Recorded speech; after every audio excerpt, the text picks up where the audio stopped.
Evening, everyone. My name is Inam Barakat. I'm the coordinator of the Darebin Intercultural Centre. I would like to welcome you here tonight to celebrate the Vaisakhi festival, which is really, we're so great to have here. And I would like to welcome our mayor, who will be here saying official welcome to Darebin. And also so grateful to the Supreme Sikh Council of Australia for putting on this event tonight. I will start by introducing Mr. Brendra to come to the mic, and really he'll be taking this on to be the MC for tonight. Thank you so much.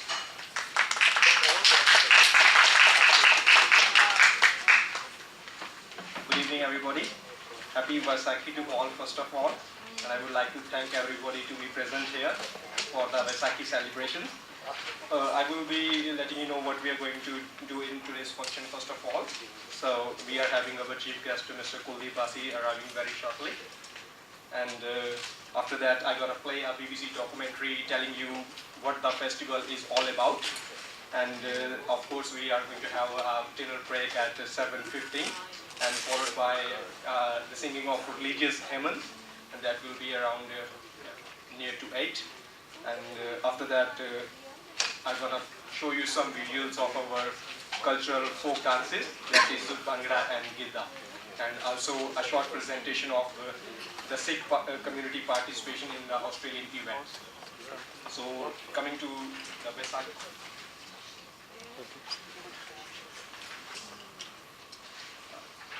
So we are having the exhibition by half farmers, so you can see all the lovely pictures in and around. And these are from the northern state of Punjab in India. And these mainly depict about the Vaisakhi festival. That was mainly the festival of harvest for the wheat crop from the ancient times. And what people or the farming communities of Punjab and Haryana, they do on this day is they gather in the fields to mark this harvest season, and they will thank and pray to God so that they can get good yield. And also they will be wearing the colorful outfits and will dance and sing. And about the Sikh nation in particular, it has a significance as it was the formation of the Khalsa Panth on this day by the 10th Guru of the Sikhs, Guru Gobind Singh. On the day of Vaisakhi, we do have holy congregation.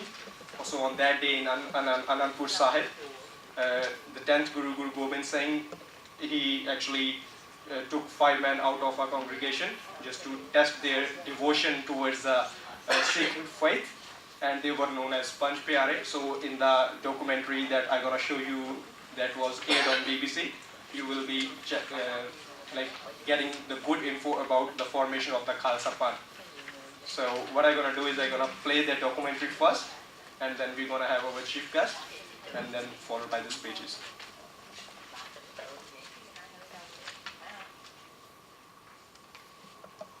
Cross Britain will cover live to the sights and... Live at Bromley is back Wednesday at 8:30 on BBC One and BBC One HD.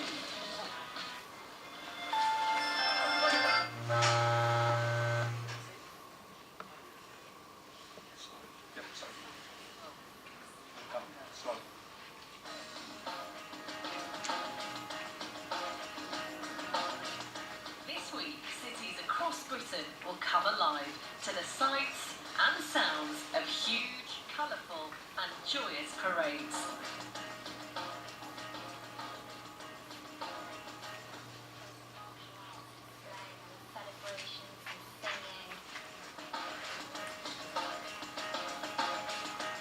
It's a great family occasion.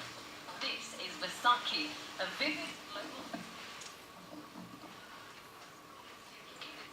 take to the streets to celebrate their holiest day of the year. It's very much recognised as the birth of the Sikh nation. It's very important not just to celebrate the sake of celebration, but to celebrate and remember what has happened in the past. But what is the true meaning of Vaisakhi, and how did its sacred teachings ensure that Sikhs stand out in the crowd? I'm a Sikh. I will give my life, but not my turban. And how are Vaisakhi's moral codes and spiritual values being lived out today by Sikhs in Britain? You become a warrior and not a warrior.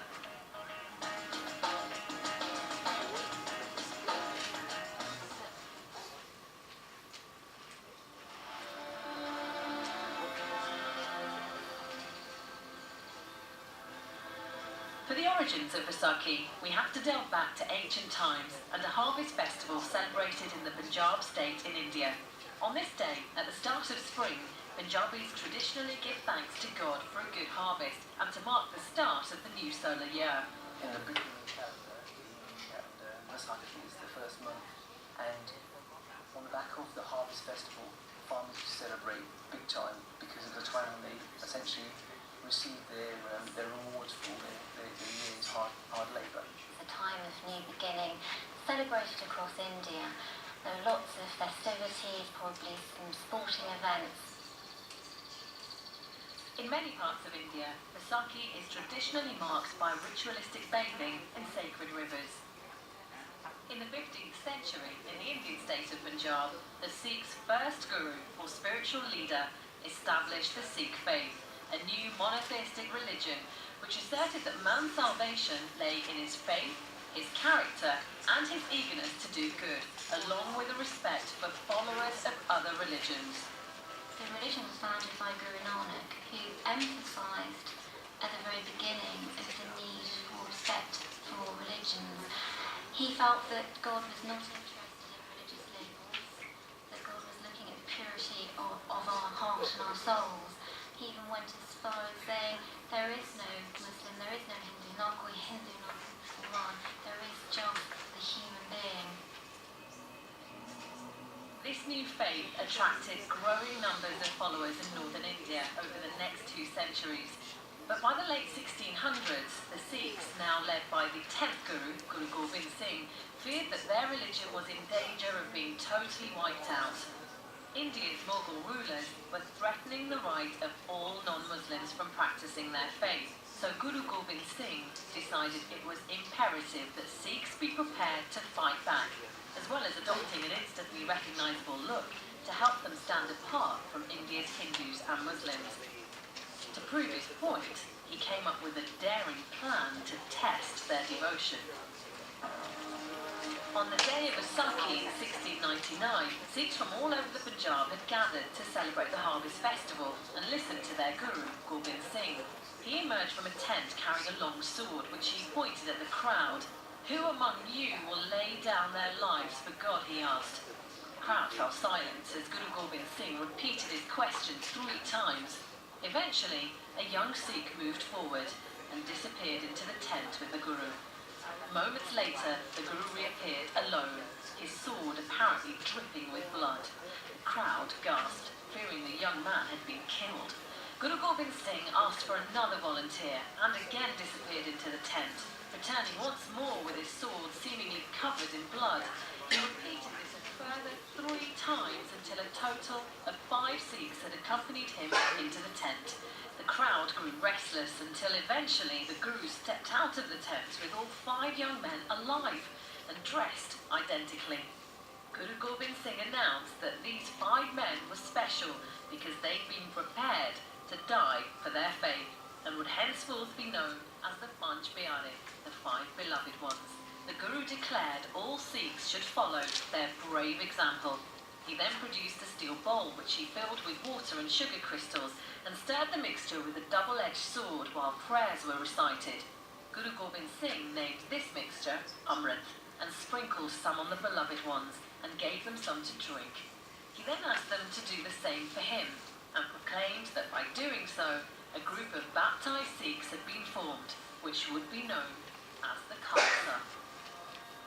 It's through this ceremony, which still takes place today, that Sikhs pledge to live a life of pure devotion to Sikh principles.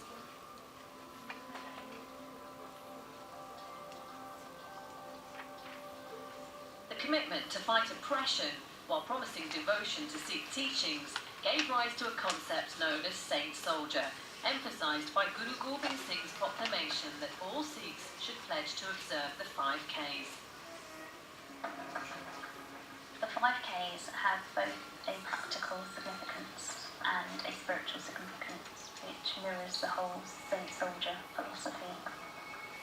Sikhs are encouraged to live a spiritual life whilst protecting others and fighting tyranny. The first K is Kesh, meaning hair. Hair is very, very important for Sikhs, not just for the value of the fact that we're growing it, the value of the fact that we're keeping it too. It gives us our prominence. We are easily identifiable by keeping our hair. Guru Kaur is a London-based spiritual healer and teacher. She quit a high-flying job in the city over a decade ago and found fulfillment in Sikhism. She took Amrit at the Sikhs' holiest shrine, the Golden Temple complex, and is now devoted to wearing the 5Ks. Your strength is in your hair. I mean, that is just a fact. And if you cut your hair, you are really sabotaging yourself. And in my own experience, I've watched many people decide to let their hair grow, and they become stronger, not just physically, but there is a radiance. It's your antenna to how you pick up what's going on in life.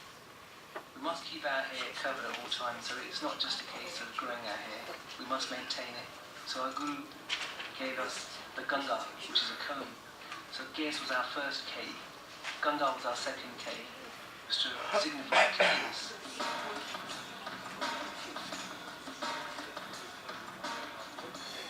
Gada, small iron bangle, represents the cyclical nature of life. This was a constant reminder that whatever we do in terms of physical acts, that we're responsible for what we're doing. We mustn't do anything bad, and what we do, we must do for the good of mankind and for the good of others around us. Fourth came along the kashara, the undergarment that we wear, and it's a long, almost like a pair of shorts up to the knees, and these signify chastity. The fifth and final K is Gurban, a ceremonial sword. The Gurban, again, it came down as a formal representation to us and a reminder, constant reminder that we're here on this earth to protect those around us. And it's our responsibility to help those who need help, not just ourselves, but anyone around us too. To further promote the notion of equality, Guru Gobind Singh proclaimed that all Sikh men should take the name Singh, the Punjabi word for lion, and women the name Kaur, meaning princess. It channels the effort and the focus on non-discrimination. What we don't have is almost like a hierarchy dependent upon surname. By giving the surname Kaur, which means princess, this was a very radical move, considering the time in India when practices such as sati existed, where a woman had to throw herself onto her husband's funeral pyre because her life was considered nothing without him. Women were encouraged to lead services by the gurus, and in modern day Britain there is absolute equality. There isn't a single position in Sikh culture or society that a man can have that a woman can't have. But there are many in the Sikh community who feel equality between the sexes is an ideal that hasn't been fulfilled in reality. Sukhi Danda is a photographer for the Observer newspaper and the creator of a Vaisakhi photo project shot in New York. Sikhism, from my upbringing and from what I've observed and what I've experienced, men and women aren't equal. But the idea that Guru Gobind Singh, I'm sure he meant well, but I don't think in practice it's worked. I mean, I think that it's a big area for improvement. Sikhism could be deemed to be patriarchal, but it means that the women need to rise up to be princesses. If you want to be treated with respect, you need to be to behave with respect, and to behave in the Sikh way with respect is to behave as a princess, and that doesn't mean to be a high maintenance prima donna. It means really, doing whatever is required, no matter what. And maintaining your grace. All a woman has to do is maintain her dignity, her divinity, and her grace. In addition to the call for equality, on Vaisakhi in 1699, Guru Gobind Singh reiterated the need for every Sikh to provide seva.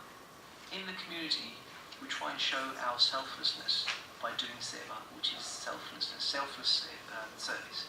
When you go into a gurdwara, what you'll see is not just people serving langar or free food, but also cooking it, and also washing the dishes, and also picking up the dirty dishes from the people who've finished eating. So the cycle of making, creating, serving, and washing up and cleaning afterwards, it's all part of that community spirit. And no one is restricted to eating langar, and you'll sit in a bangat, which means you'll sit equally, whether you're a king or a pauper, you'll sit and be served in exactly the same way. And again, that emphasises the non-discrimination. The concept of providing selfless service is lived out in gurdwaras or Sikh temples around the world, where anyone, regardless of colour, race or faith, is welcomed through the doors. In many British inner cities, this, along with the core Sikh value of standing up to injustice, is coming to the aid of those in the most desperate of need. Behind me you can see that we're under a bridge, and we're under the M4 bridge here, where we've got about 12 homeless guys sleeping rough. If it wasn't for the local gurdwara, the Sikh temples, providing langar, which is free food for these types of people, I think we would be in a far more serious situation with them. For us, this is God's house, and the 4 doors are open to everyone and anybody, regardless of faith, colour, creed, even if you're an atheist. Everyone's welcome to have a free meal in the Gurdwara. At the moment, they can go in, they can have breakfast, they can go in for lunch, they can go in for dinner. Nobody stops them, so there's free food for them all day long. There's certain Gurdwara working with the council to make shelters for the homeless, raising money, they're raising awareness. So there are Gurdwara around the country that are doing various things to help the homeless. The warm reception Gurdwaras provide to non-Sikhs can be seen in the architecture of the Sikhs' holiest shrine, the Golden Temple in Amritsar, Punjab. Its 4 entrances represent a welcome to people from all 4 corners of the world. The treatment of all people as equal, considering everyone as equal, that no one religion should have a monopoly of truth, and that there is good in everybody. And I think today, in our troubled times, we could learn a lot from those teachings. But the road to equality for Sikhs in Britain was a rocky one. The fight for respect and acceptance began with post-war immigration into Britain, as Indians began arriving to seek their fortune and plug the manual labour gaps in Britain's mills and foundries.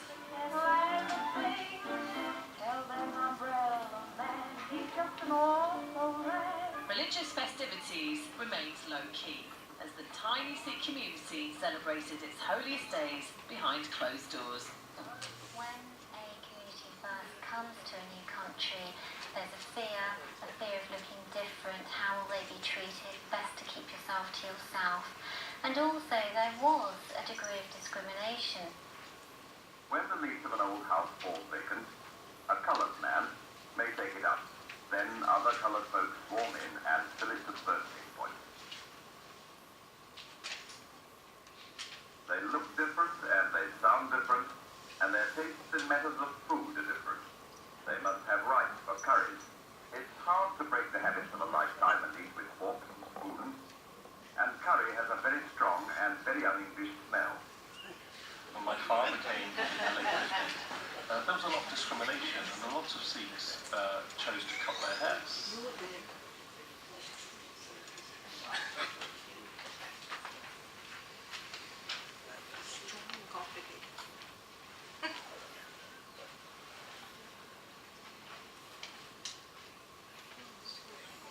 I'm not a morning person.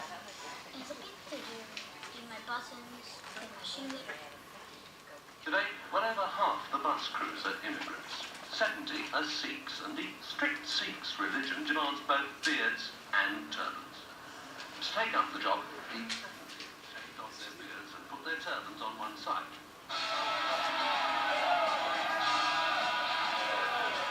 By the 1970s, the battle for equality and justice faced by Sikhs and other immigrant communities in Britain was growing increasingly fraught.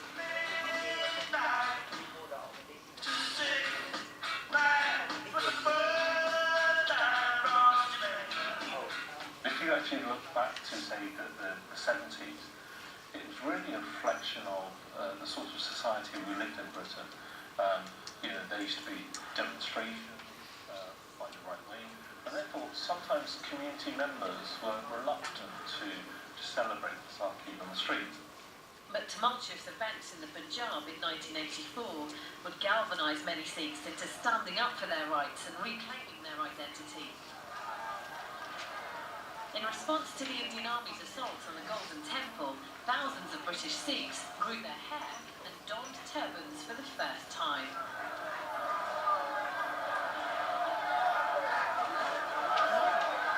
In the 80s, you saw the community becoming a lot more confident, and I think there's been no turning back.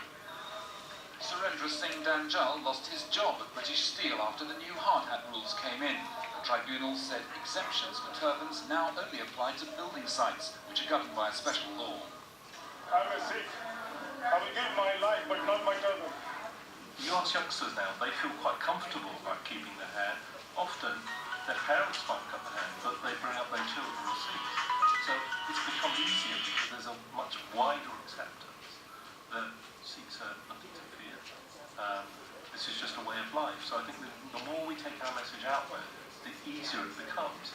Sikhs have faced discrimination, as have other communities, and that's changed. Sikhs have had the confidence through Guru Gobind Singh's teachings on that special day to challenge discrimination. The whole community has worked together, not just to help themselves on that issue, but to help others as well, which is exactly what Guru Gobind Singh taught us to do.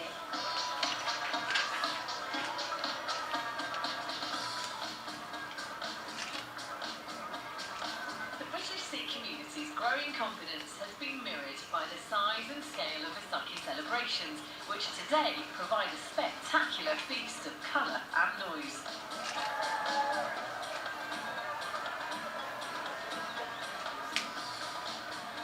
It's very different for my children now. They're growing up at a time when people know a lot more about Sikhs, that it's perfectly acceptable to have a Gurdwara procession going down the street, and people seem very willing to join in the celebrations, whatever their background.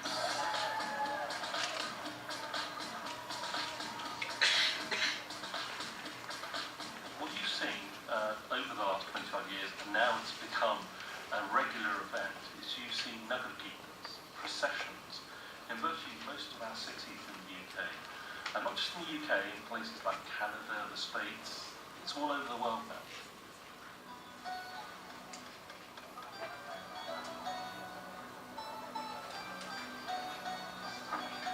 On the day of Vaisakhi, there's a great excitement among Sikh families where you wake up and in your mind subconsciously you imagine that this is the same day as 1699, and perhaps if we were there, the population of 80,000 people, would we have volunteered to give our lives and take the stage of Guru Gobind Singh's Khalsa initiation?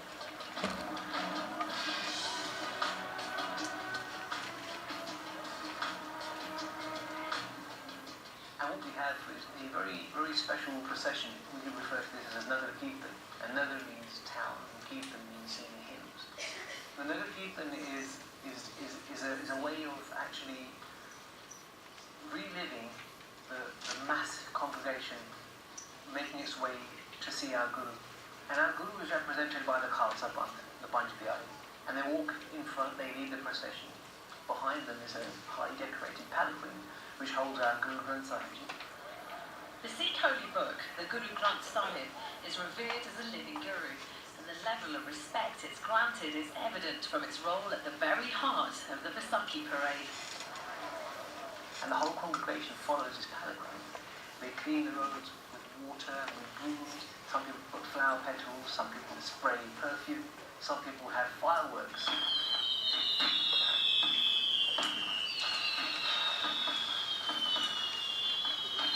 And it's a way of celebrating your faith, sharing your faith, and perhaps taking some of those messages about equality, about being open, accepting other faiths, giving out free food, because that concept of Guru Galaka is very much confined to our Gurdwaras, this free food kitchen. In a way, that's that's expanded, on the streets of, say, your local town or city. So you've got lots of people, and in the procession you may have people who are dancing, showing Bhangra, which is more of a traditional cultural celebration as opposed to religious. And you also get the Sikh martial arts specialists who do their displays of Gatka with the swords and the arrows and the great martial arts displays. And it constitutes to a huge, long, sort of like convoy. It's very important not just to celebrate the sake of celebration, but to celebrate and remember what has happened in the past. Once the procession reaches the Gurdwara, a ritual takes place which connects Vaisakhi back to its ancient origins as a harvest festival, marking the start of a new solar year. The Nishan Sahib, the Sikh holy flag, is lowered and then the flagpole is washed.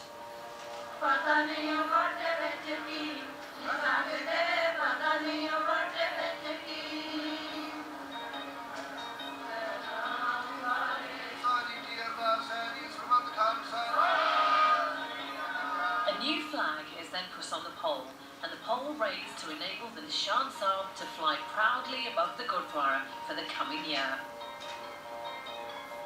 The Vaisakhi celebrations culminate in an important religious service which Sikh families attend at the Gurdwara.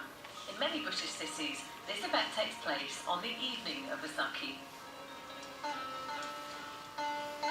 Happy Vaisakhi! The Munkett family from Manchester agreed to show us how they would typically celebrate this special day. It's very important to look smart and dignified on Vaisakhi. Go to Gurdwara, everybody's going to look their best and look their smartest.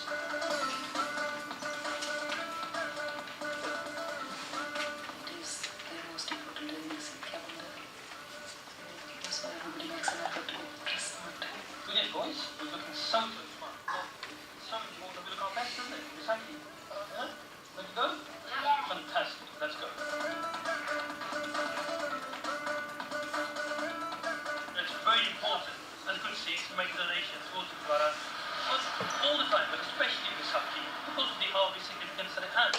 So we're all doing a little bit for the community and taking whatever we can.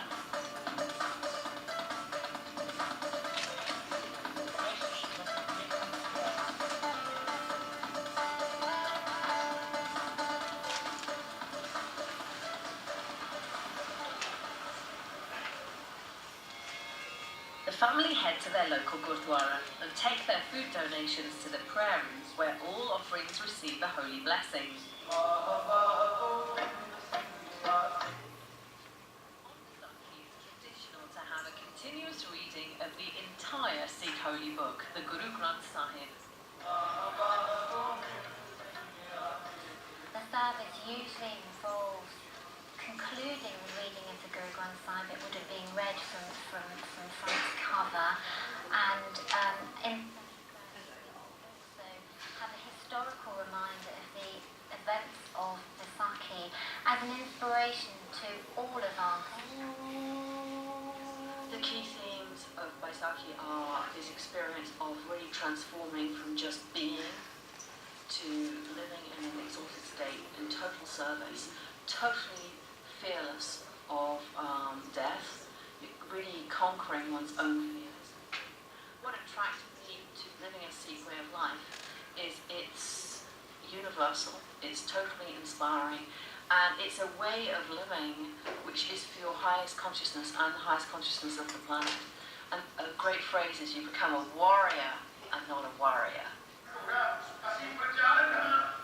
Vaisakhi is like a reminder of our roots, really, and I think it's important because I think we sometimes can lose sight of it, really. I think particularly in this modern world, and for me particularly, like going to the Gurdwara, I really feel like, whoa, you go to the Gurdwara in the space and you sit down and you're there and equal with everybody else on the floor.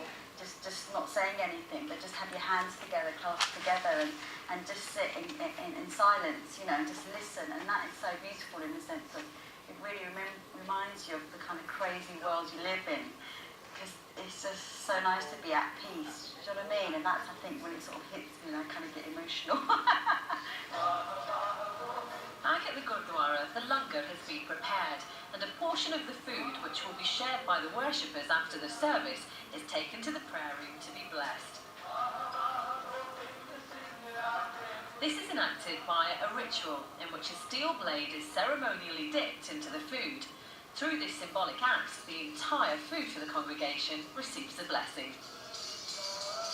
The service ends by returning the Guru Granth Sahib back to its special resting place. And then the congregation makes its way down to the langar hall to eat. It's traditional for all worshippers, regardless of age, gender or status, to join in with the serving of the food. I haven't yet, I'm going to join you in just 1 moment. It's buzzing. People from all over the northwest have come to the Gurdwara Sahib for this service, and they've all sat down to have Guru Khalak. For many Sikh families, the day of Vaisakhi ends with a private prayer service at home. The way we like to end Vaisakhi at home at night time is through Kirtan Sarapat.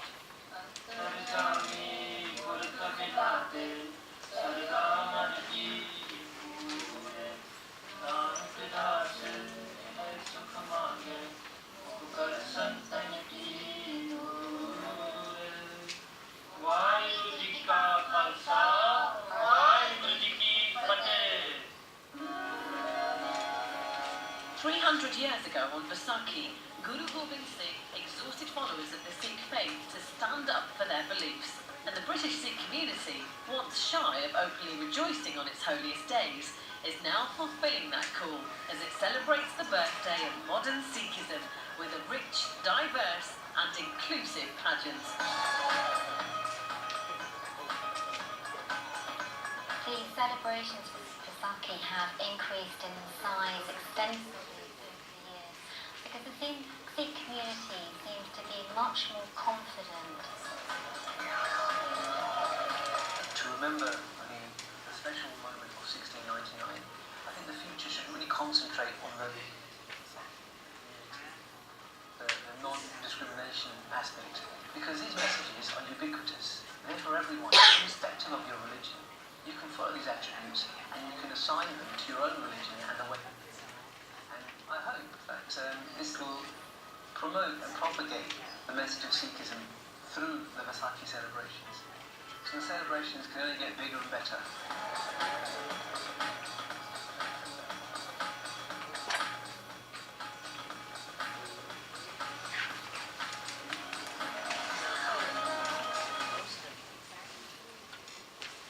So Vaisakhi marks the birth of the Sikh nation.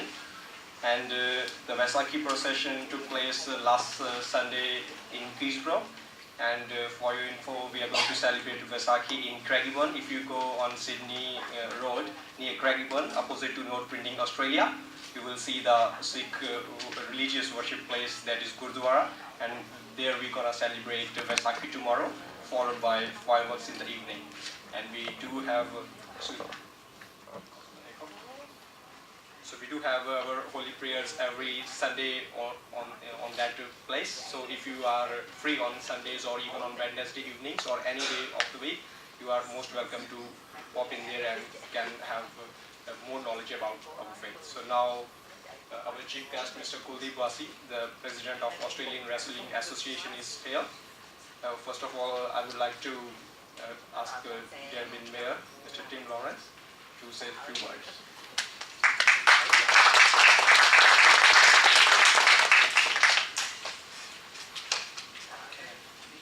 ਸਤਿ ਸ਼੍ਰੀ ਅਕਾਲ ਵਾਹਿਗੁਰੂ ਜੀ ਕਾ ਖਾਲਸਾ ਵਾਹਿਗੁਰੂ ਜੀ ਕੀ ਫਤਿਹ. Welcome to all members of the Sikh community who have come here today, and welcome to all those people I see who are not from the Sikh community who have come along to find out more. I'd first like to wish you all a good evening, and on this celebration of Vaisakhi and this fantastic explanation, and also acknowledge the traditional owners of this land, the Wurundjeri people, and pay my respects to their elders past and present. I'll just mention a bit about the Intercultural Centre and a do realise we've got some more program here. It's exactly for the purpose that we're having today, for having people of different faiths, different cultures come together. And the council and all the councils are very supportive of this, because we want to create, I think we used to talk about multiculturalism and saying there was a core Anglo culture and then there was these offshoots. Whereas now in the city of Darebin we know that actually multiculturalism, it's intercultural. We've got so many different people, Middle Eastern Christians, Buddhists, Sikhs, Islam, atheists, a lot of different people in different spiritual spaces, and there is no centre. As our first guru said, there are many paths to the one realisation on that. So intercultural is about cross-sharing, cross-fertilisation, and I think it will make northern suburbs stronger. We're interested in building intercultural skills and competence, and that's the other issue about some of the events we're having here, having different members of the community bringing their skills together and developing skills, and to break down any barriers between culturally diverse groups. So we're fostering a respectful and constructive interracial and intercultural relations in the city. We're also challenging racism and discrimination through education and knowledge building, and positioning the city of Darebin as really as a role model for intercultural city. I'm delighted today that we have a partnership with the Supreme Sikh Council of Australia, and has resulted in a wonderful event on this occasion. So I'd like to acknowledge the officials there. I'd also like to acknowledge our VIP guests, Mr. Kuldeep Singh Bassi from the Australian Wrestling Association, and the Melbourne Kabaddi Association also. He's involved in a few sports, and for coming along. And I think, as you've seen with the Sikh faith, physical activity is very core to this, coming from fit farmers through to fantastic wrestlers, kabaddi players, soccer players, cricket players and others who are in this city. We have mentioned tonight, we've been talking about Vaisakhi or Vaisakhi, but it is also in the Sikh context, which is a historical context, the historical facts of 1699. But it is also a festival, a harvest festival you'll see across northern India.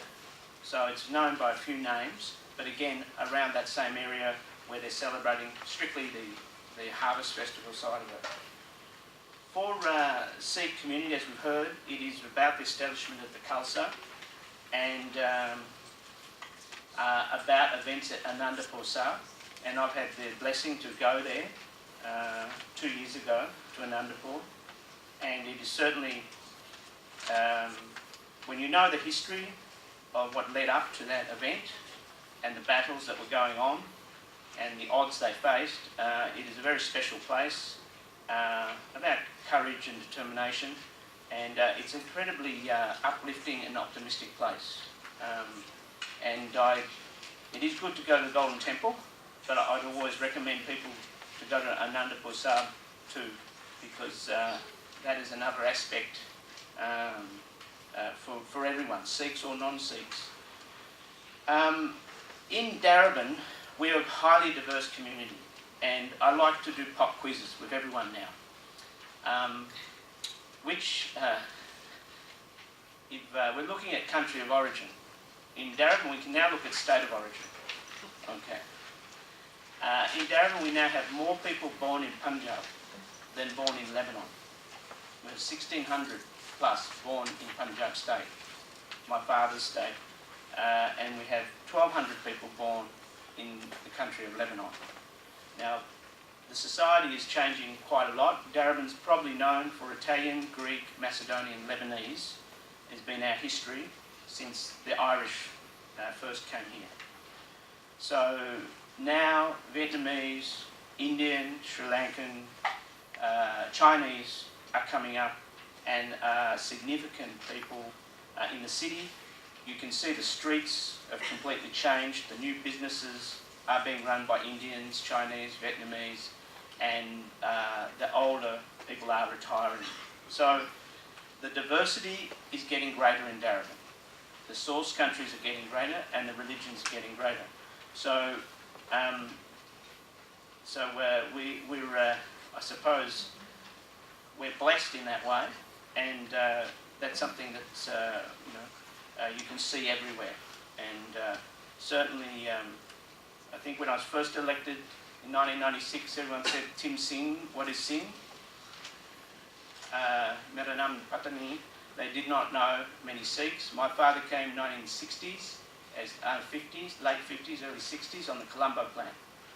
There were so few Singhs, he was only known as Singh. No first name, second name, anything. Habans, no, just Singh. There was only a handful. So we've now got 76,000 Sikhs practicing the Sikh religion in Australia in the latest census. That's 4,000 less than the number of Jews. So it's become quite a significant religion. And there is, of course, quite a lot of us who are, 2K Sikhs, half Sikhs, who have drifted away from the faith, and many of the young people in northern suburbs are also in that. And so they're not identifying themselves on census, so many of them are there. One thing I always talk about, some of these younger people, because I have a lot to do with students and the sports, is hopefully with these sort of events they come back, and with the establishment of the Gurdwaras we keep talking to them, because as I think people will have seen tonight, Sikh way of life is very disciplined.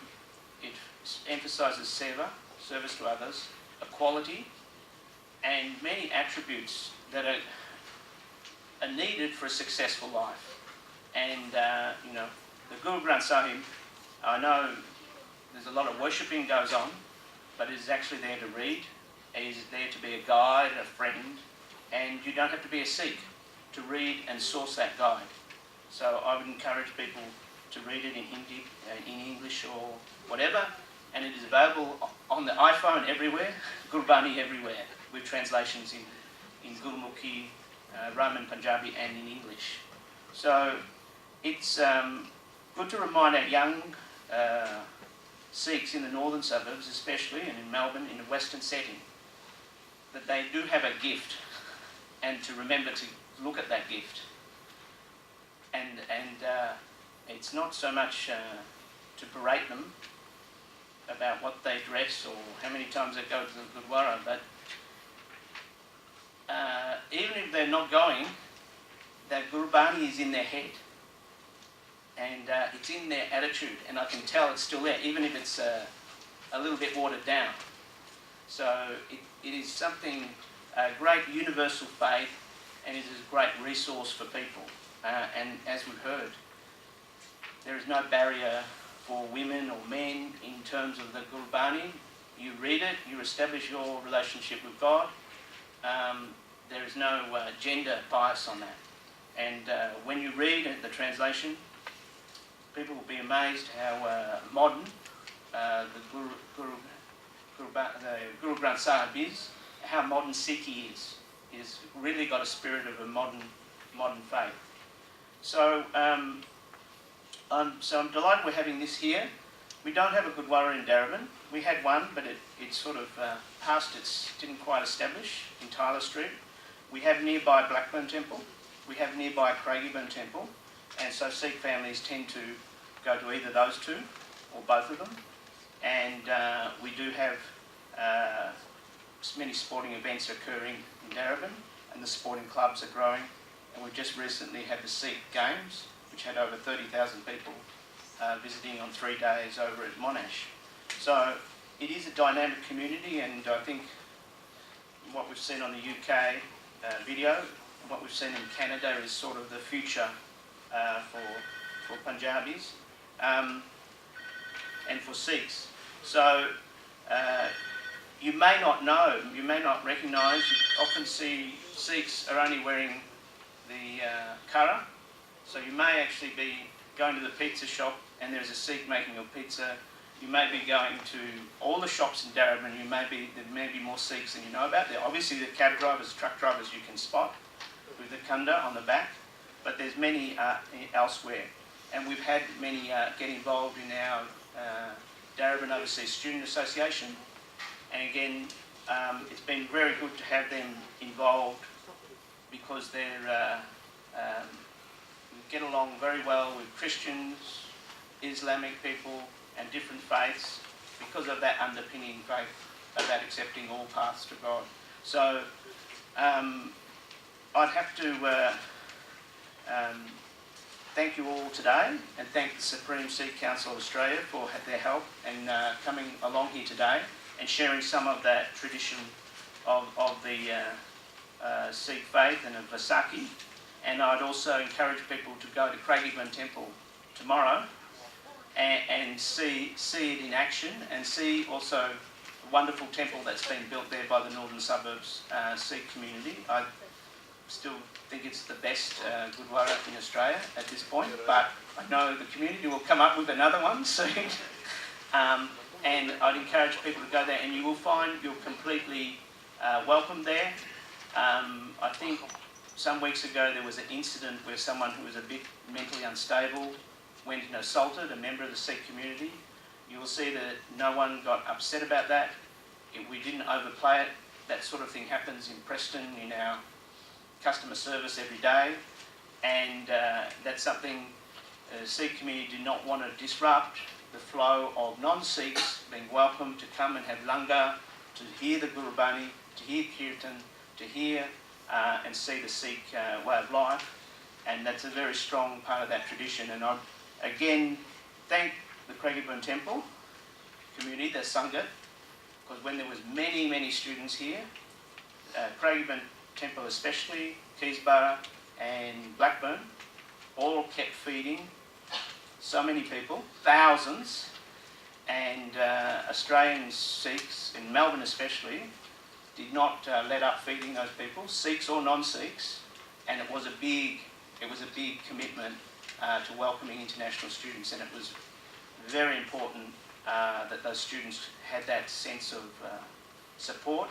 and also a familiar place they could go to each week. So thank you for that, and I thank you very much.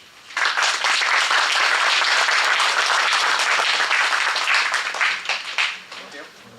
So before we present the award of honor, I will first of all let you know about our chief guest today, Mr. Kuldeep Singh Basi.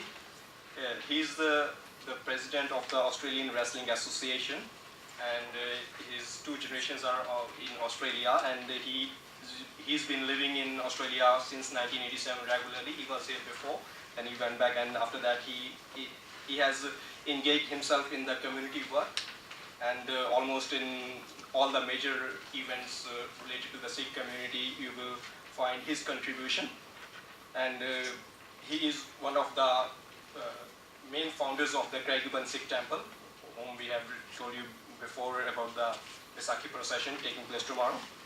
And he even went to abroad to collect donations in 1995 to America, to Canada, and he coordinated with his relatives in abroad to build up the temple, and that is the biggest one in the southern hemisphere.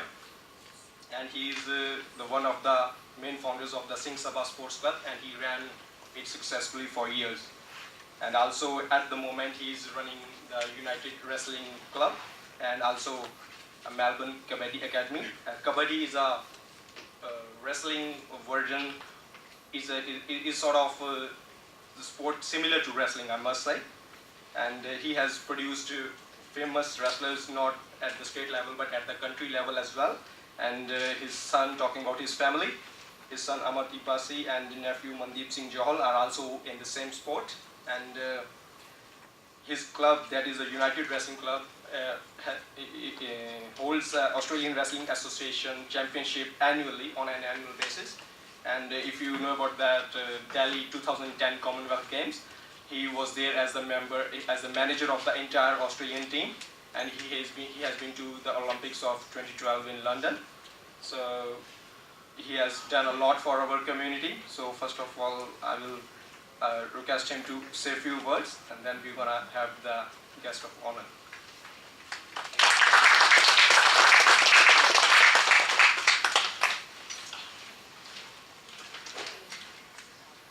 First of all, I would like to say thank you to the Sikh Supreme Council actually to have me here today.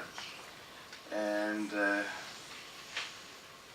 first of all, good evening for everybody. First of all, I would like to thank the Mayor of Darebin Council, Mr. Tim Lawrence, for allowing us to have this night tonight. Vaisakhi is a very special occasion and time of the year, the Sikh community, and I would like to thank the wider community for being a part of it. For us, it makes the beginning of the new year, so I would like to take this opportunity to wish everyone here tonight a happy Vaisakhi and happy year ahead of. Hope you all enjoy this evening. And I will not have many words to say, but my hobby actually. Again, I would like to say thank you to Sixth Film Council to acknowledge my service here in Australia, not for the Punjabi community only, for the entire Australian community. And sport is actually my passion, and I've been doing it for over 40 years. And my family, I think my friend just said that I've been here for 87 years, but we never said all family migrated to Australia in 1974, but my grandfather has been here from 1901, so that's why we all here. Many times people ask, what made you bring to Australia? So actually, my grandfather, he was the one actually came in 1901, that a lot of hard work in sugarcane and northern Queensland. And so I like my actually service we provide to my community, the entire community, anytime, any of the kids that would like to be involved with the wrestling or any of the sport I can support, I'm more than welcome to anybody. So thanks again for having me here tonight, and thank you.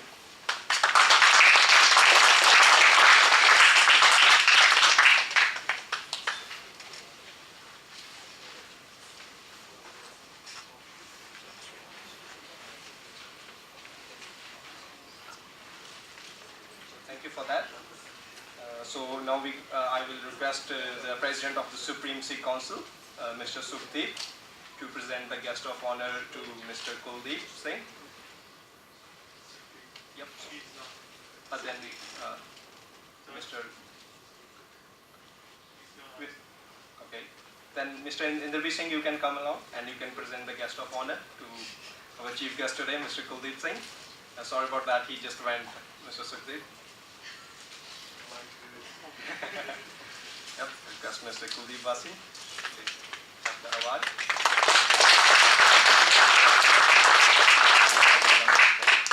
I will request the Darebin Councillor, Mr. Tim Lawrence, to have the guest of honor, please. Thank you.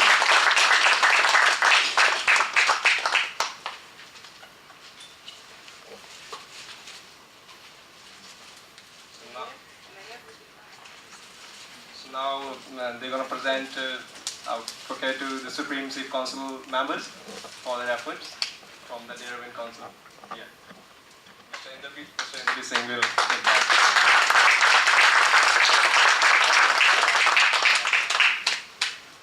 So we're going to have a dinner break for approximately 30 minutes, and then we will be having the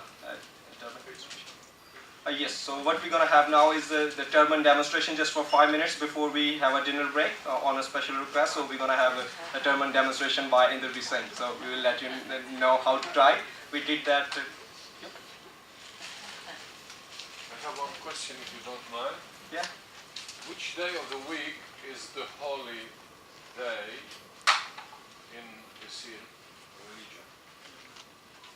We don't have, like, for example, do you want me to answer it? If you can. All days are same for us. Every day is a holiday, or otherwise, nowadays is a holiday. That doesn't make sense, does it? We have got Saturday, Sunday holiday. I mean, it's not a holiday, but holiday. So, is that a good answer for your question? Yes. Did you understand it? Yes. Yeah. So, no holiday. So not in particular, all days are equal, that's what we treat. So. Yes, we can proceed. So we did the turban demonstrations as we celebrated the Sikh New Year in the Vaisakhi Council on 17th of March. And then we also did the same in Broadmeadows when we were having a holy day with the group of teachers. Alright, can I have a volunteer please? Just to help me with it. Anybody from there? Tim will come. Maybe I'll have another volunteer. Can you come?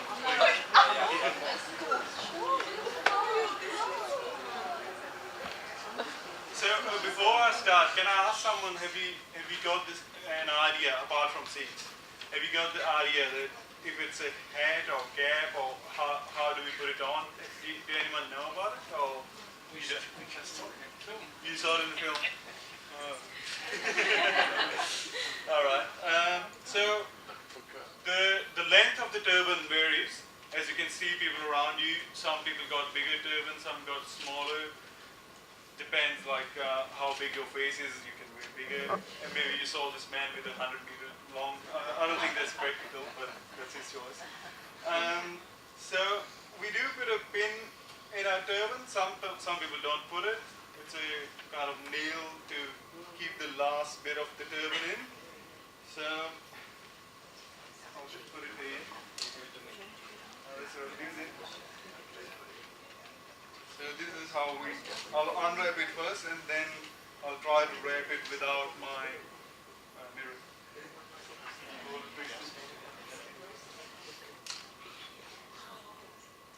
Be careful.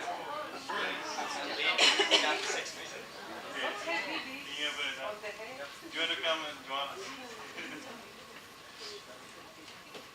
So that was my, you can see the main building of my turban, and this is the base.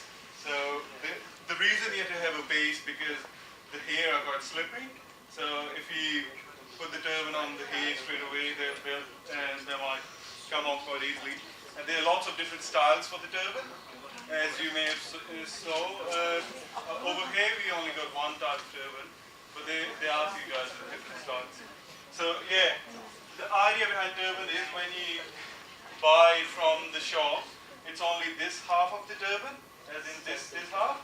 But then, like when I bought it, it was 7.5 meters, and then we cut it in half and then put a seam in the middle, and now it'll be somewhere around 4 meters or something. It's not that hard or not that heavy, it just looks alright, so that's the base. And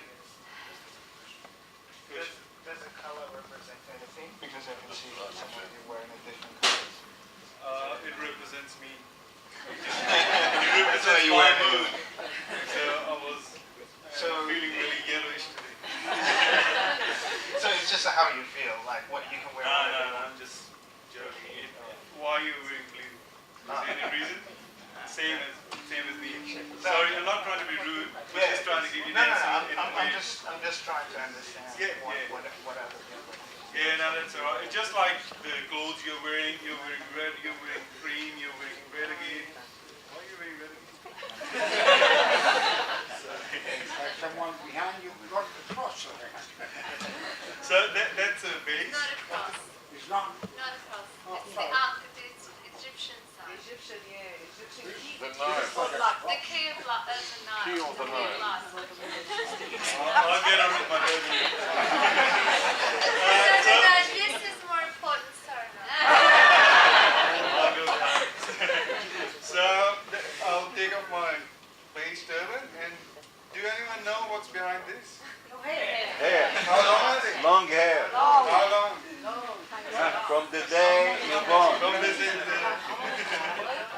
Can we get stop, let's guess. She chambered? Malanga? I think maybe longer than that. What are you guessing? You're asking me. So, that's my comb. That's called kanga. We got 5 Ks with us. Kanga, cage, kada, kirpan, which is a sword, small kind of sword, and the 5th one is our kashera, which is the underpants, boxer pants we call them. Let me watch it. Yeah, I won't show you mine. So these are my hair. People take them back, I might look a different person.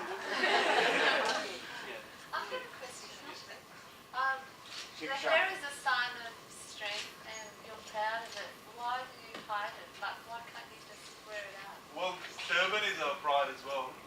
So it's a kind of, a king never stays without the crown. I mean, I am there without it, but so it's a kind of crown Keeps for the us. hair clean as well, isn't it? Yeah.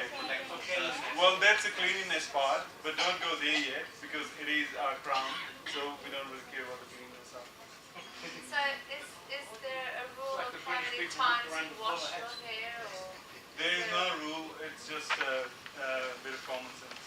So whenever you feel like you because I heard that some, not the Sikhs, no, but some Indian women don't wash their hair because of the reason they leave it like once a week or once. we haven't got any rituals or anything which doesn't make any sense.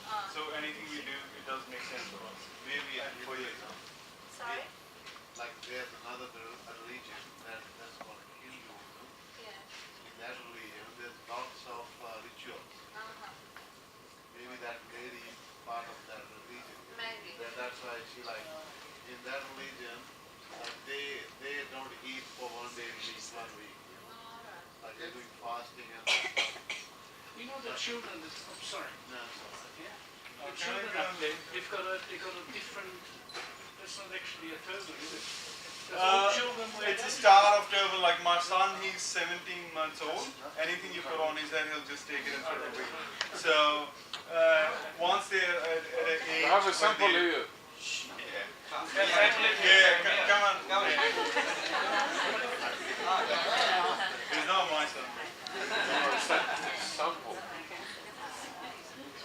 So this one we call it patka. It's a long cloth. It'll be either meter. Sorry, Tim. I hope you're alright. So I used to look like this. So children wear that?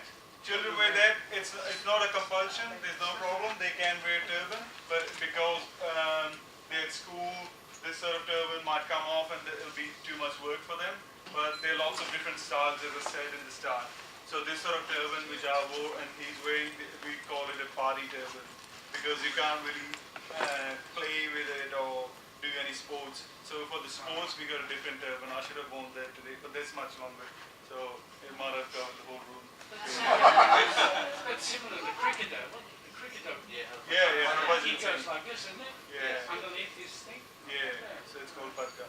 Alright, so I'll comb my hair first. It's a wooden comb anyway.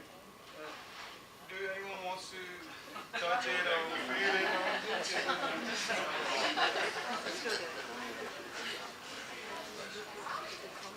So you can wear it out if you want to. Sorry? If you want to go to Northland with your hair out, you can. No, I won't go like that. No. But can you, like religion-wise? Well, it's kind of for someone going there without their pants. You know, it's a part of our dress.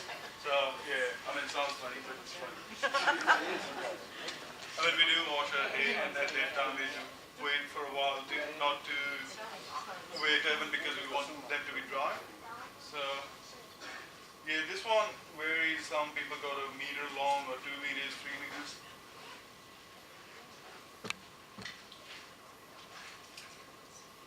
I haven't got a mirror. It might make it hard. Might see it in your eye. Look to the lady, she's like mirror. How about you come ahead? I find it interesting that the women don't wear...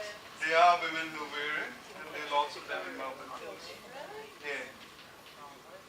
I don't see... Like, there's If no any women one of here. you want to see women wearing it, there are lots of them at Darebin Temple on Hume High. There's one coming today. Will be. Yeah, so there'll be one coming. There's no compulsion. So in the morning or when we wear turban, Tim already knows it, so he'll help us with that. Or maybe he'll just hold the corner. I thought you know. Okay. So, beautiful. So we normally play tug of war, not really, but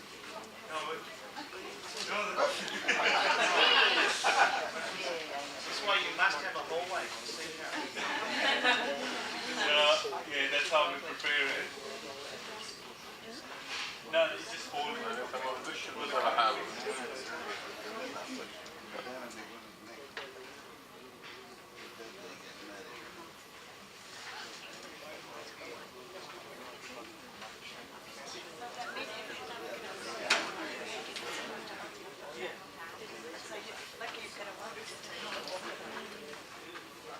Any more questions before I start reading my turban? I have a question. What happens if you're on your own and how... I'll just tie it up to some handle or something. That's why my door handles are quite loose. You will nail it. You will nail it. Sometimes I give it to my wife and she always leaves it, so yeah.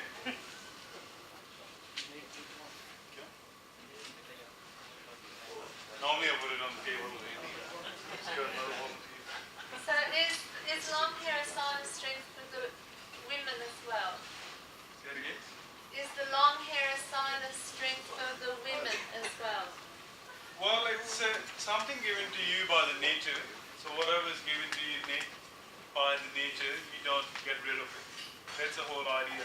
So women don't cut their hair either? No. No. Women don't cut their hair. Yeah. Is that right answer? No cutting going on. No cutting. Saving, lots of saving.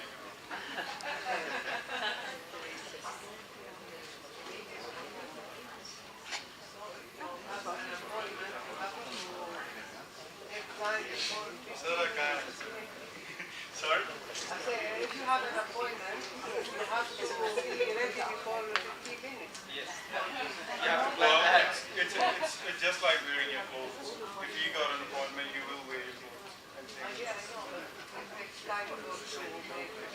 I mean, it looks to you like that. It might take more time for you to put your makeup on. You know what I mean? We might do it before. Yeah. This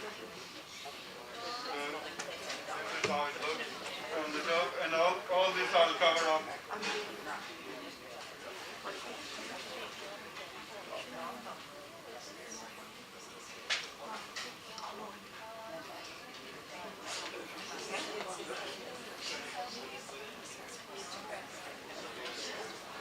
We don't have the mirror, so it's just going to get you. So he needs a mirror, and a table, and a door handle. Yes. It sounds a lot, but Or a wife next to you all the time. Sorry? Or a wife next to you to help you with it.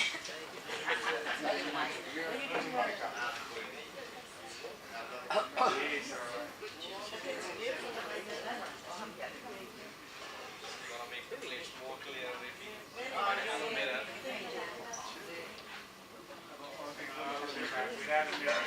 Without the mirror. Does that look different from before? Yes. It does. You look sick. You look sick. Very nice. So, just for the last bit, I'll just put a pin in there. But you don't have to.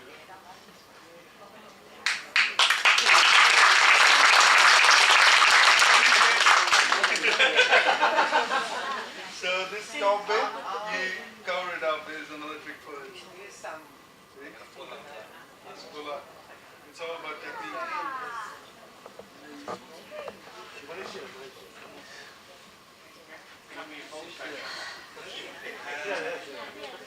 So this is how it looks. There's a bit in the back sticking.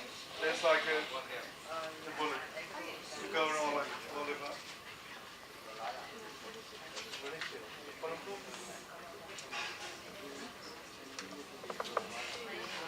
And now you can clap.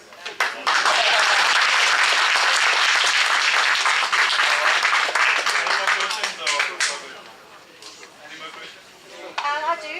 Do you sometimes after you've done put your turban on, do you look in the mirror and go, oh, that is so not right. I'm having a bad turban day. I had to take it off again. Is that sort of? That's almost seems like your hairstyle. Yeah. You might look in the mirror and say, oh, this hair is sticking out. And you talked about other sizes and other styles. Yeah. Is that just a personal preference, or is it something Just a that personal signifies? preference, or depends. Like I work as a gardener, like this gentleman there, you can see all of him. His name is Amarjit Singh. He got a turban in different style. So that's just his way of more practical for him, or nothing. Preference. Nothing else. Yeah, and there's one lady here who's wearing a turban. Yeah. So we might bring her on. Oh, there's another question. Can you explain us the meaning of the Sikh sign? I'm not going to use logo, I said sign. Sign. Khanda. What is it? It's called Khanda in our language, and it's two swords on the side, and in the middle there's another sword. Yes. And then there's a shield as well in the front. That's me. Power. Power. That's renouncing earth. You asked for the meaning of it. Yes. Yeah, that's right. Thank you. Yeah, so we got a few beautiful women here with turbans on, so you all can have a look at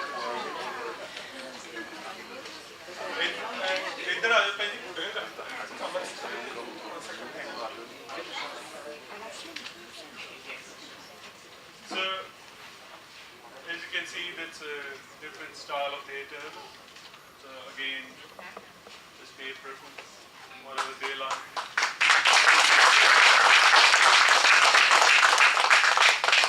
Not all women wear turban. Some of them just keep their heads covered up with a scarf or something. But some of them do wear turban. Sorry, I'm just going to interrupt you. My name is Amarjit Singh and I'm one of the Sikh members. The interesting thing about turbans itself is when the gurus actually ordained through the baptism ceremony itself, the turban and the long hair came as one. And in Sikhi itself, there is no gender. So in the eyes of the Lord itself, through Sikhs, there is no male, there is no female. So as much as whatever things that the males are capable of doing, the females are equally capable of doing. And if you go into the history of the Sikhs itself, many of the warriors, we've had wars and all that kind of stuff. So many of the warriors were actually females who actually led men into war for the sake of defense. The Sikhs, with their history of wars, have never been offensive. They have always been defensive. And in order to understand that, you have to go back into the history of the 14th, 15th, 16th century in what's called India and Pakistan right now. There was a lot of division, there's a lot of wars and all that kind of stuff. And the interesting thing is, females have always been looked upon as being equals. So wearing of the turban by a female itself just says, I'm as equal as everybody else. And with the other 5 Ks as well. So like I shown you before, I had a kanga, she got a kanga, I got a case, my long case, she got long case, she got a sword as well, and same as other 5 Ks, Sukara and Kishore. So men and women both are equal. In eyes of the eyes. So you have... That's one of the scriptures that our first prophet...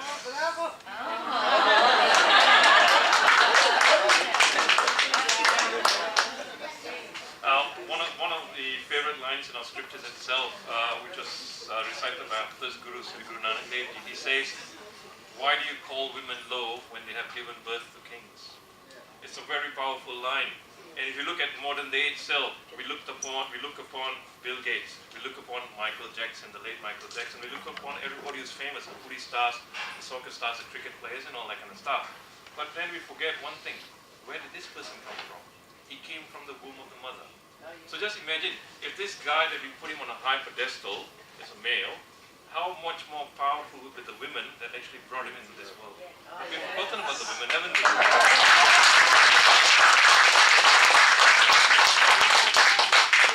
All good? Ready for dinner? Sorry? Is there any... What's the significance of the 5 Ks?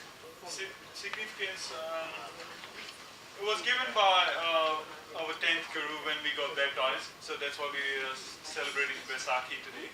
So if you want to ask for every single, maybe you answer that. Basically itself, there's a spiritual significance to it. There are 5 things that Guru has given us, the 5 Ks. The case, which is the long hair, and the turban go as one. Because Sikhs keep unshorn hair, they do not cut our hair from any part of the body itself. And to keep it neat and tidy itself, we actually tie it up into a juda. Which is a tress knot, and we tie the turban around. The idea about that is there are many different facets of understanding this. One of the facets of understanding this is to keep our hair neat and tidy. The wooden comb comes in because in order for us to keep our hair tidy itself, our Guru has given us a wooden comb as a present. The interesting thing is, I've mentioned this many times, a lot of people think that the boxer shorts were actually invented by the Western civilization. Sorry folks. The Sikhs actually came up with that in 1699. So we wear what we call the boxer shorts, but we call them kasharis. So basically they are knee-length shorts that's actually meant to keep a Sikh ready at all times. That means he was never caught with his pants down. But there's a spiritual significance behind it. So the basic idea is a Sikh is ever tiyar pa tiyar. That means it's always ever ready. You know what I mean? The other thing that we've talked about is the kanga, which is actually, if you look at it, the kanga is made of kara is made of iron, and it's a circle. That signifies many things again. One of the things that signifies is God itself, because God has got no beginning, has got no end. Yes? So a circle is just that, no beginning, no end.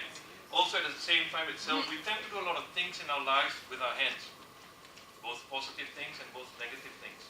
And each time, once I've got my 5 Ks on me, I've committed my life to my Guru, to my God. Yes? Oh, my God, when I say my God, it's all our God, yeah? So don't, yeah. So I've committed myself to God itself. So each time I do something negative itself, this kara is always there to remind me, saying, hey man, what you doing? You've committed yourself to God and you're doing something negative right now. So it's there to remind you again, you know, it provides that significance. Then we've done the case, we've done the case and the start, the kara, the kishara, the kirpan. The kirpan again comes from the word kirpaan, okay, to show some mercy itself. A lot of people presume that it's meant for self-defense. Yes, it was used as a weapon of self-defense many years ago. But then it's also to signify, to remind you of your commitment to God, to actually look not only after yourself, but after everybody else around you. That means you not only look after your own family, but the community as a whole. Then you have to go back into the history of the Sikhs again. Why? Because 400 or 500 years ago, there was a lot of persecution against the general community itself. Women were being taken away and sold as slaves and all that kind of stuff. So the Sikhs actually took upon themselves to actually protect the community. So the kirpan is there to remind me of my commitment, not only to look after myself, but also to look after everybody else. A lot of people say it's a weapon itself. If the Gurus had wanted to give us a weapon, he would have given us guns and all that kind of stuff. But then they had guns during that time too. But he gave us the kirpan. If you go up to Punjab in India, you'll see all the Sikhs walking out with their kirpans on the outside because it's a legal thing there. And their kirpans can be from this long to this big and all that kind of stuff, you know. But in Western culture itself, we tend to actually keep it on the inside. And in Victoria itself, they've actually allowed us to actually wear kirpans, but as long as it's on the inside too. So that brings us to that's all. Panju again. Thank you very much. So please enjoy yourself while we prepare for the next item. Like this or goals or any When you talk about basic spirituality, gold does not come into play. But like everything else in life itself, cultural thing comes in. So people put a value to it and they make it into gold. But in the eyes of God itself, gold is a value. Yeah. Thank you. You're welcome. Vaisakhi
बंद कर देंगे वो तो खुला हुआ है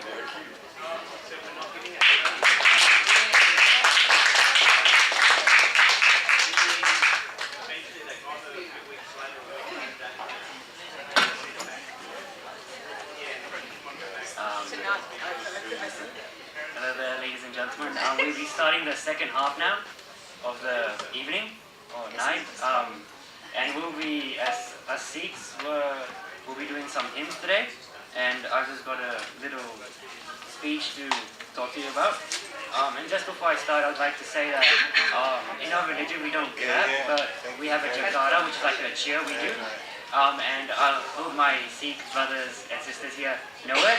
And then at the end of our hymn, I'll get our Sikhs and brothers and sisters to do the jagara. And at the end of that, if you don't know it, all we do at the end of it, we put our hands up like that, a fist bump, okay? Yes, like that. So,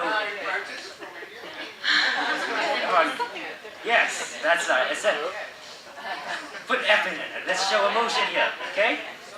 So, firstly, I'd like to say, Vaisakhi Ji Ka Khalsa, Vaisakhi Ji Ki Fateh. Well, our scriptures have many topics within it, many subjects that sum up many things that other religions preach about.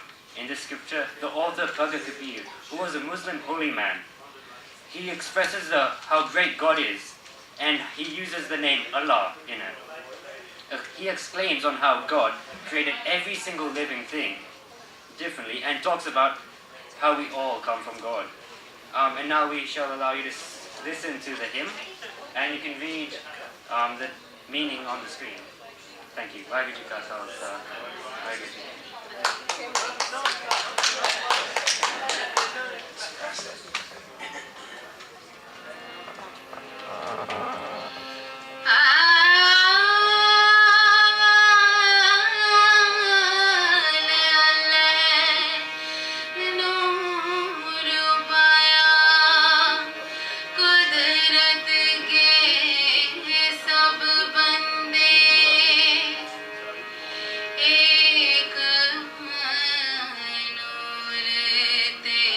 सब जग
thank you for actually singing now in the last 10-15 minutes itself, listening to the youth there singing this hymn.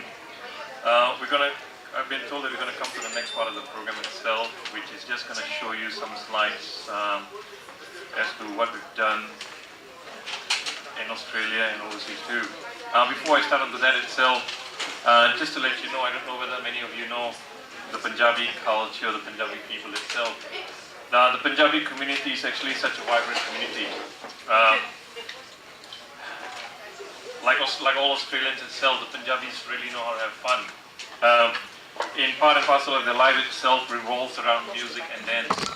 And in Punjab itself, when it comes around this time of the year, it's time of the harvest itself. And Punjabis have predominantly been farmers itself. They've actually been predominantly in the agricultural area itself. So this time of the year itself, when all the harvest is ready to be picked, they are really excited about the ideas, effort that they put into their farms and all that kind of stuff. And they celebrate by singing songs and dance.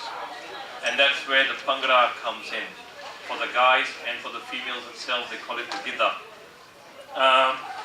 On the spiritual side itself, we've spoken about in 1699 when our 10th Guru, Sri Guru Gobind Singh Ji, initiated the baptism ceremony for all Sikhs.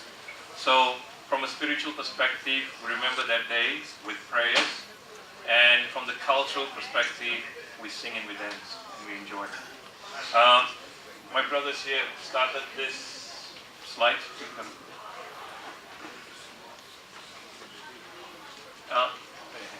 This is just an image itself of the year 1699 when our 10th Guru, like I said, he got the Sikhs together and actually formalized the brotherhood of man. Well, it's wrong for me to say brotherhood of man these days, but basically the oneness itself through the initial ceremony that I actually spoke about earlier on. The next slide. This is interesting. Look, it's very easy for me to be given the mic to come out and talk here. But I'm not the main person who's actually been doing a lot of work. All these young people around here who've actually been doing a lot of work for the Sikh community, and not only for the Sikh community, but also for the general wider Australian community. The Supreme Sikh Council itself in its over the last few years have actually organized national blood drive campaigns. Not only in Victoria itself, not only in Melbourne itself, but also in country Victoria. And this has actually spread to all states within Australia, up to Brisbane, except we've not gone into Northern Territory yet, yeah? No. So Brisbane, South Australia, Western Australia, New South Wales, Tasmania. And this was just one that they did last year at Swan Hill. This is the first Sikh blood donation drive in regional Victoria that was done last year. They moved down to Shepparton itself, which Channel 10 actually covered them. Good publicity for us. This is just a short clip on that.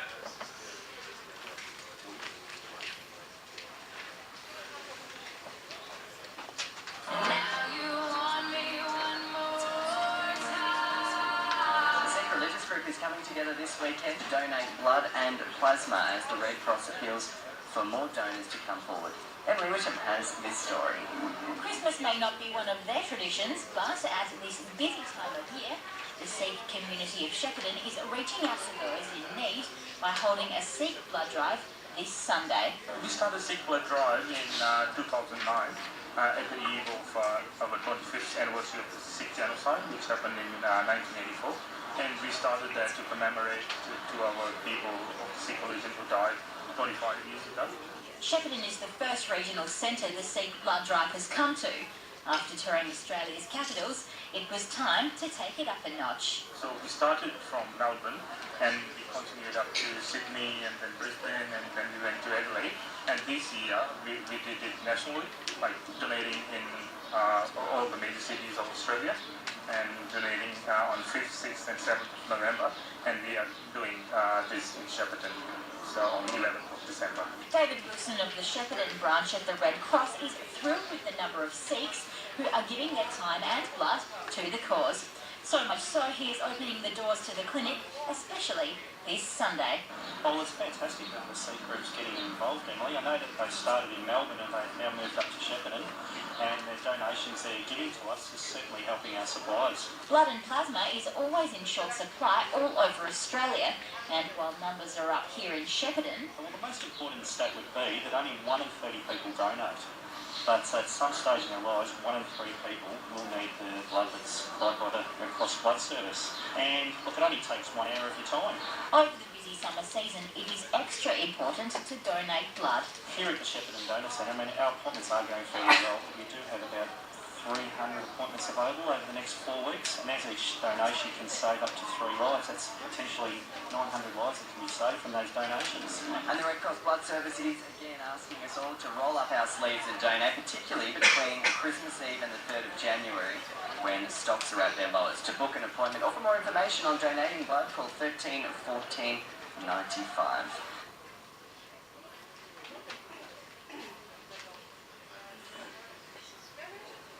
And not only within Australia itself, the local Sikh community has been reaching out too. The Supreme Sikh Council of Australia also held an international forum where through the networks and medias and all that jazz, they were actually able to connect with people from other parts of the world itself, and they had a seminar session. And this was actually held up in RMIT, yep, in Melbourne itself last year, last July. Yeah, before I forget itself, back to the Red Cross thing itself. It's not only to share with you what we've done, but it's also to instill among us, various groups here itself, that we can also take that initiative right now to organize all these blood drives within our own communities. With regards to interfaith itself, the Sikhs have started over the last many years getting themselves involved right now, ranging from the one at the bottom, this side itself, on your right-hand side. Recently, the Penola Catholic College had an open faith day itself, where they invited people from various faiths to come down. And it was actually meant for the teachers itself. And the teachers wanted to experience what it was like to be a Sikh for one day wearing a turban on their heads. So it was a fantastic experience. We had volunteers coming out trying the start of the Sikhs. The others were actually during the Sikh New Year itself, which happens in March, and the Whittle Sikh Council, where they have a celebration every year around the same period that coincided with us. We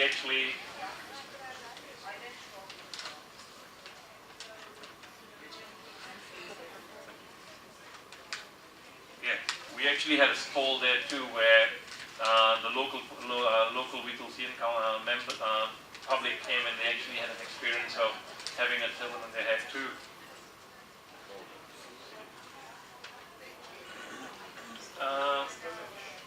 Yes.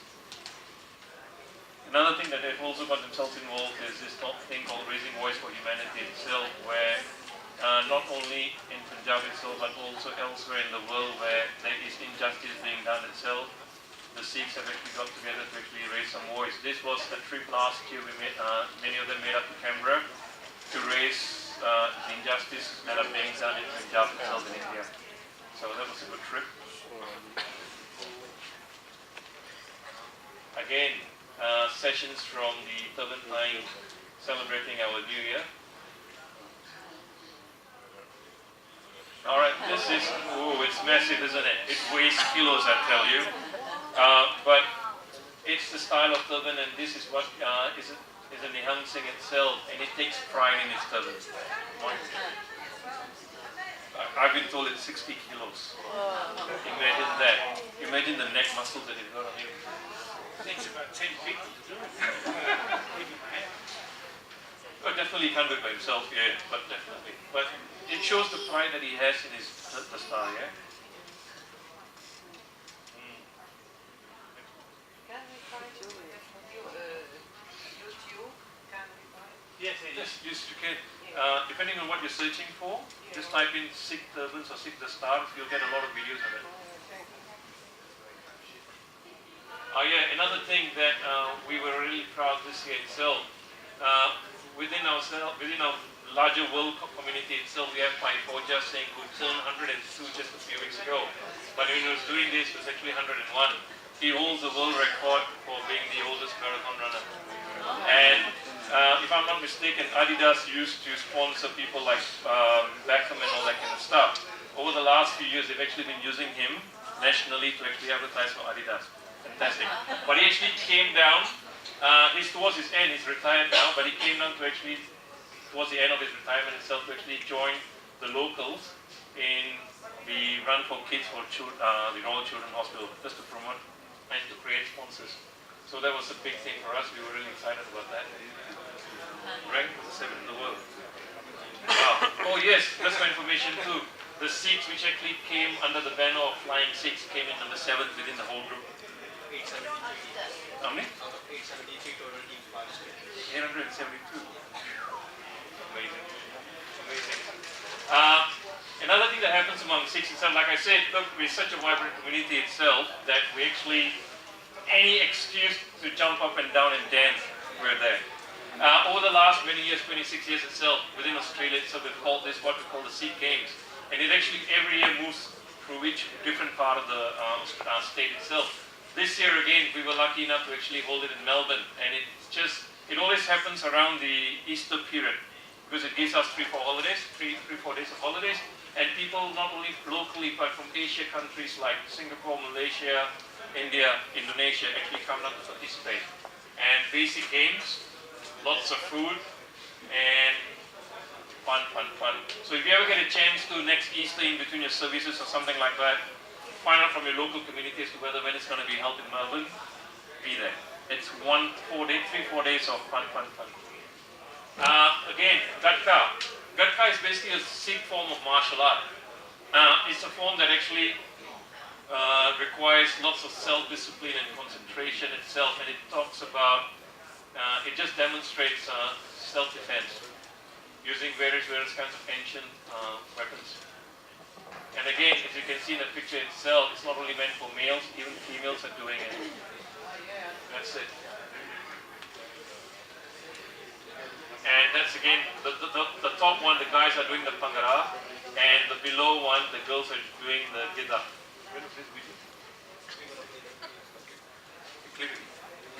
Alright, we will play a video of that later on. Okay. If you're ever up in India, one of the places that many people say that you have got to make sure that you visit is definitely the Taj Mahal. Yeah, if you go to India and you don't visit the Taj Mahal, you've not been to India. But another place that you could also visit is Amritsar. And in Anandapur is actually another state, another town itself where our 10th Guru initiated the baptism ceremony. So it holds a special place to us. They've actually, over the many years, made this building itself, which is like a museum. And it's an up-to-date technological museum. Can I share something with you personally? Many people, the moment they actually come to talk to people about India or Indians, many of them think that Indians can't speak English, and Indians come from India, from a backward country. Yes, it might be an underdeveloped country in many ways, but technology-wise itself, it is way up there. And this is just one good example of the use of technology itself in the cultural and spiritual museum up in Anandapur side. So if you ever get a chance to get there, make that one of your points of visit. It's American design. Sorry? American design. American architect. Oh, did they? My brother here has got information. It's American Indian. Right. No, that explains it.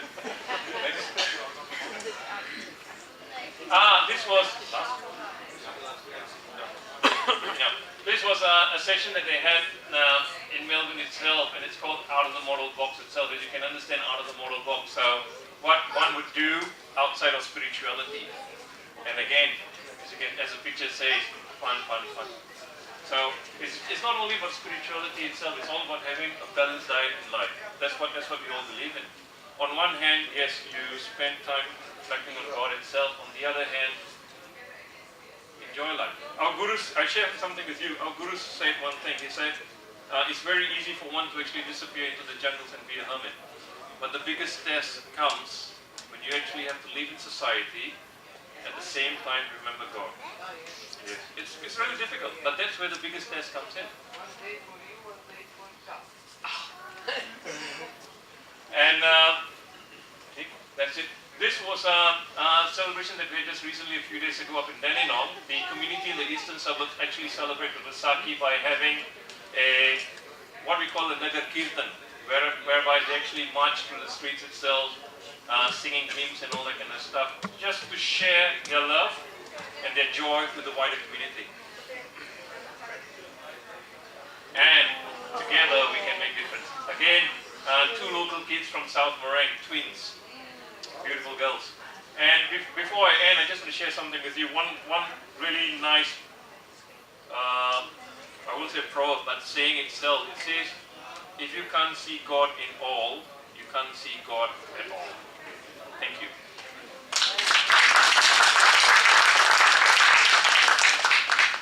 Thank you, Mr. Amarjit Singh, for a beautiful presentation.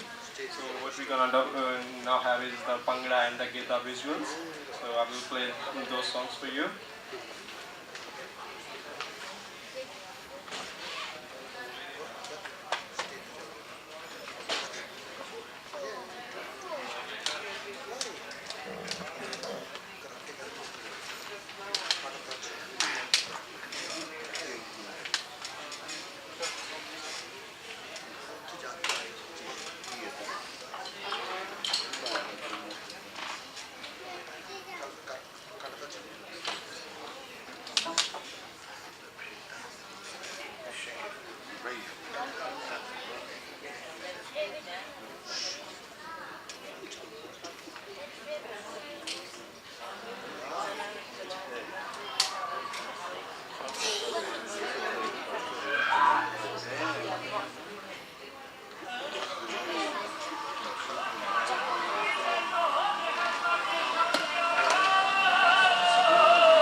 is I will request Mr. Kama to please come on the stage, and Indrabir Singh from Supreme Sikh Council of India will present him a award of honor. Yeah, Supreme Sikh Council of Australia, sorry. Yeah. Wait, please.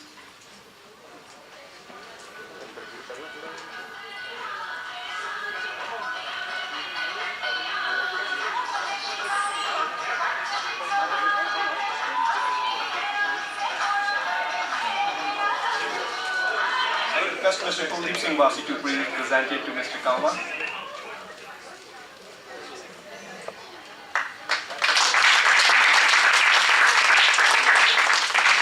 Thank you. So that was it.